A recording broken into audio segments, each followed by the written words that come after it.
ಶಿಕ್ಷಣಕ್ಕಾಗಿ ಯಾವುದೇ ರೀತಿ ಬಜೆಟ್ ಕೂಡ ಹಾಕಿಲ್ಲ. ಹಾಗಾಗಿ ನಾವೆಲ್ಲ ಬಸ್ ಪಾಸ್ ಫ್ರೀ ಮಾಡ್ತೀನಿ ಅಂತ ಅಂದ್ರು. ಅನೇಕ ರೀತಿ ವಿದ್ಯಾರ್ಥಿಗಳಿಗೋಸ್ಕರ ವಿದ್ಯಾರ್ಥಿಗಳ ಏನು ಉನ್ನತೀಕರಣಕ್ಕೋಸ್ಕರ ಬಜೆಟ್ ಯಾವುದೇ ರೀತಿ ಬಜೆಟ್ ಯಾವುದು ಮನ್ನಣೆ ಮಾಡಿಲ್ಲ. ಹಾಗಾಗಿ ಇವತ್ತು ಇಡೀ ಕರ್ನಾಟಕದಾದ್ಯಂತ ಅಖಿಲ ಭಾರತೀಯ ವಿದ್ಯಾರ್ಥಿ ಪರಿಷತ್ತು ಉಗ್ರವಾದಂಥ ಹೋರಾಟ ಮಾಡ್ತಾ ಇದೆ.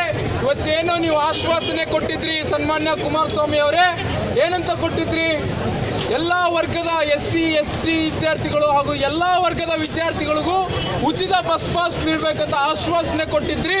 ಹಾಗಾಗಿ ಏನು ಇವತ್ತು ನಿನ್ನೆ ಬಜೆಟ್ ಮಂಡನೆ ಆದ ಸಂದರ್ಭದಲ್ಲಿ ಏನು ಬಸ್ ಪಾಸ್ ಫ್ರೀ ಅನ್ನ ನೀವು ಮಾಡಿಲ್ಲ.